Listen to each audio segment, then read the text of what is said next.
Olá, irmãos e irmãs, como é bom compartilhar mais uma vez com todos a palavra de Deus. E hoje nós vamos falar de um tema muito recorrente nos nossos dias e sempre, que é sobre os nossos pensamentos. Durante esse tempo de pandemia, muito se fala sobre saúde emocional, saúde mental, o uso do tempo. E o nosso tema de hoje é o que tem ocupado a sua mente. O que tem ocupado a minha mente, a nossa mente durante todo esse tempo. E o nosso texto base para a nossa reflexão é Provérbios 4, versículo 23, que diz: sobre tudo que se deve guardar, guarda o teu coração, porque dele procedem as fontes da vida. Então, como é precioso nesse tempo guardar os nossos pensamentos, preservar, cuidar da nossa saúde mental, psicológica, de todo o nosso corpo. E a nossa discussão, ela começa com os seguintes questionamentos: o que nós temos pensado? O que nós temos enfrentado, o que nós temos projetado, sonhado e desejado durante todo esse tempo? O que tem ocupado os nossos pensamentos? O que nós temos desejado e sonhado e pedido a Deus durante todo esse tempo? Porque nós sabemos que, segundo a palavra de Deus, aquilo que ocupa a nossa mente é o que vai nos consumir. É o que nós vamos gastar mais tempo, é o que nós vamos colocar as nossas forças, colocar as nossas metas e objetivos diante disso. E o seguinte questionamento também surge em nossas vidas, em nossas mentes: o que tem consumido o seu tempo e a sua vida? O que tem consumido a minha vida e o meu tempo? Diante disso, a Bíblia, como tem resposta para tudo, ela nos ensina muito bem através de um versículo que está em Colossenses capítulo 3, versículo 2, que nos diz: pensai nas coisas que são de cima e não nas que são da terra. Então, como é importante colocar o nosso pensamento em Cristo, nas coisas do céu, porque o homem salvo, o cristão, ele não foi feito para viver para sempre aqui e nem muito menos pensar nas coisas da terra, mas pensar nas coisas do alto, nas coisas de cima. E a Bíblia nos diz, como texto base que nós falamos, que tudo que devemos guardar o nosso coração, porque dele jorra fontes da vida. Então, como é importante o que nós temos jorrado, o que o nosso coração tem desejado, tem vivido durante todo esse tempo. E ainda existe uma tradução bíblica da King James que ainda é mais profunda, que diz: acima disso tudo que se vê, que se deve preservar, guarda o íntimo da razão, pois é da disposição do coração que depende toda a sua vida. E aí nós podemos observar a relação que há entre mente e razão, mente e emoção, mente e coração, né? Que é algo que está associado. Aquilo que nós pensamos é porque o nosso coração está cheio.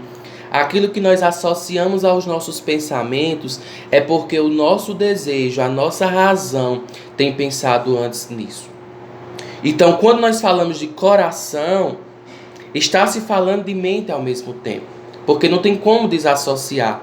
Não tem como pensarmos em algo que está longe do nosso coração.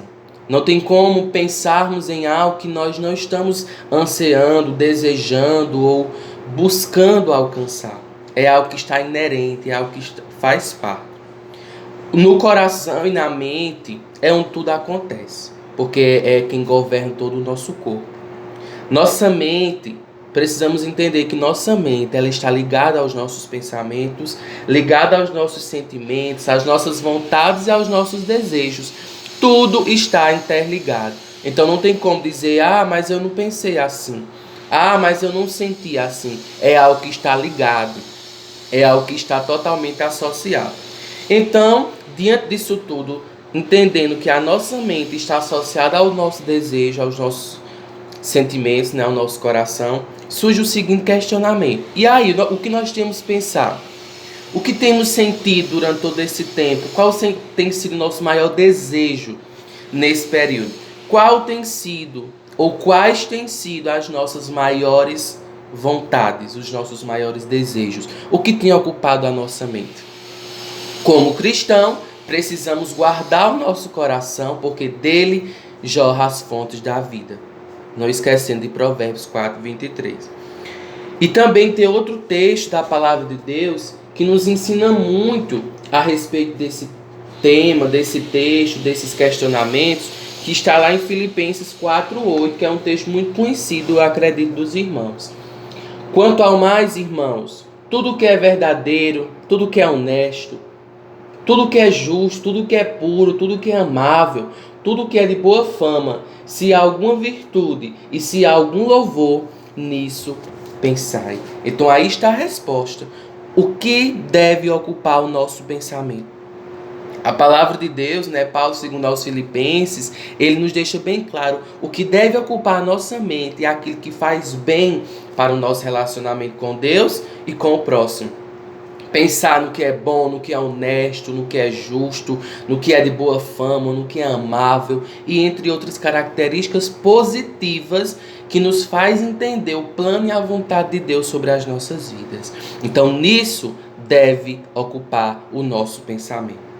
Nossa mente, como nós sabemos, ela pode nos levar para lugares ou para ambientes muito vastos, muito distantes ou muito próximos, porque ela nos vagueia, ela nos faz sonhar, nossa mente fantasia muitas coisas, cria coisas que não existem e se preocupa muitas vezes com coisas que ainda não aconteceram ou que nem irão acontecer. E isso é muito preocupante, porque o que nós temos colocado na nossa mente, o que nós temos alimentado na nossa mente em comparação com o nosso viver, com o nosso desenvolvimento enquanto pessoa, enquanto cristão. A mente, mais uma vez, ela pode nos levar a ser consumido. E esse consumismo, ele está relacionado com as nossas emoções, não é isso? Ou seja, a carne e o espírito. Então, como cristãos, nós sabemos que nós vivemos uma batalha constante, diária, entre carne e espírito. E isso está muito associado com o que nós temos alimentado na nossa mente e, consequentemente, está relacionado com o que nós temos plantado em nossos corações. E aí surge a seguinte observação. Aquilo que nós alimentamos mais é o que está ganhando, é o que está sobressaindo. Se nós temos alimentado mais o nosso espírito está vencendo.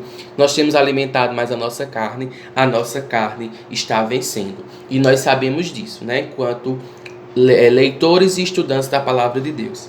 Vivemos em um tempo, meus irmãos e minhas irmãs, onde as pessoas estão muito mimadas. Não sei se os irmãos concordam ou já prestaram atenção. E que tudo do seu jeito, querem tudo do seu jeito, e isso afeta diretamente a nossa vida. Nós precisamos entender que nem tudo vai ser do nosso jeito. Nem tudo vai ser da forma como nós planejamos. Se eu fizer somente aquilo que o meu coração deseja, ele vai me levar para muitos caminhos. E esses caminhos podem ser maus, como diz a própria palavra de Deus. Enganoso é o coração, não é? Então, o nosso coração ele é enganoso, precisamos ter muito cuidado com isso. O nosso coração pode nos levar a caminhos maus, caminhos que nos afastam de Deus. E é muito interessante e importante perceber isso, o que tem nos levado a pecar, o que tem nos levado a desobedecer, podem ser as intenções do nosso coração. Os nossos corações nos enganam, nos sabotam, precisamos ter muito cuidado com isso. E principalmente como servos de Deus.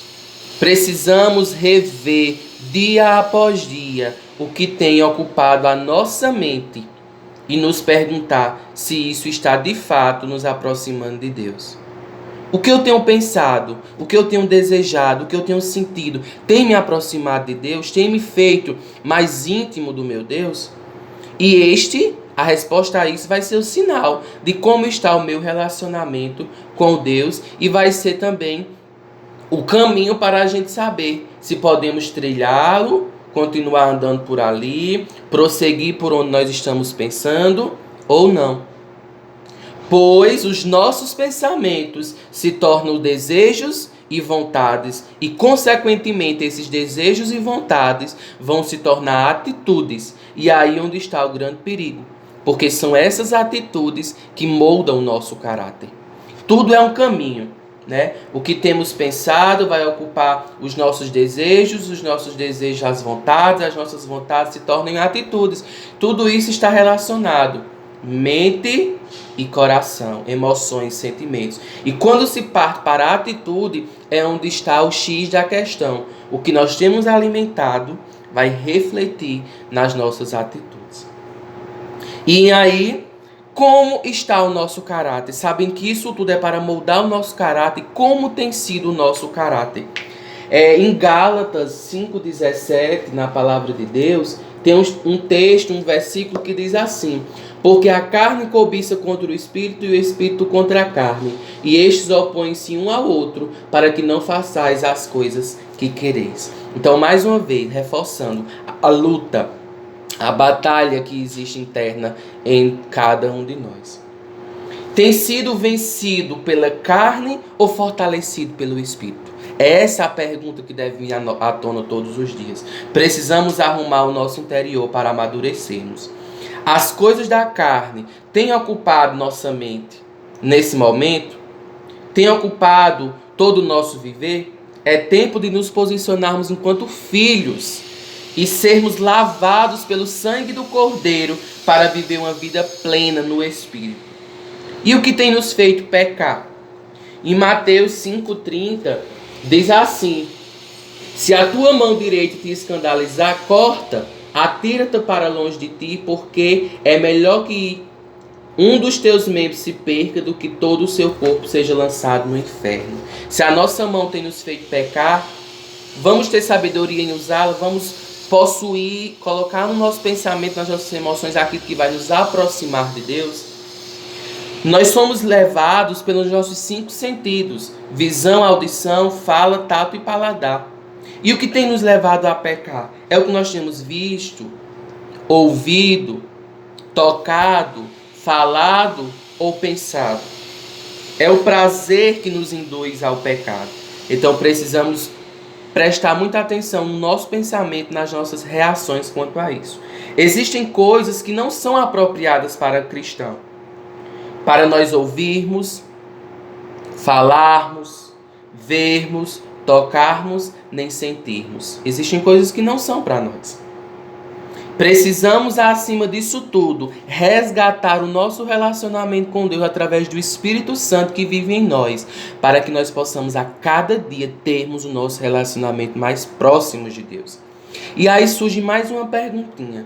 No ambiente em que nós estamos vivendo, nós estamos influenciando as pessoas ou estamos sendo influenciados por elas?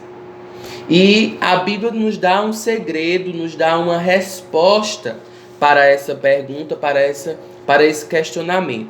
1 Coríntios 14:20, que diz assim: irmãos, não sejais meninos no entendimento, mas sede meninos na malícia e adultos no entendimento. Meninos na malícia e maduros no juízo. Esse é o segredo de vivermos andando de acordo com a vontade de Deus. Precisamos ser assim. Parar com nossas desculpas e argumentos para tentar nos justificar diante de Deus quando estamos indo para um caminho mau, quando estamos indo para um caminho de desobediência e, consequentemente, de morte espiritual. Pois esse é o destino que quem se arrepende dos seus maus caminhos e maus pensamentos. Mas para aquele que confessa e deixa, existe um novo caminho, um caminho de vida. Aleluia! Deus faz nova todas as coisas. Então, meus irmãos, vamos ocupar o nosso pensamento com aquilo que nos aproxima de Deus. Usar toda a nossa vida para louvor e honra e glória do nome do Senhor. E colocar na nossa mente, no nosso coração, nas intenções que há em nós, somente aquilo que vai nos aproximar de Deus.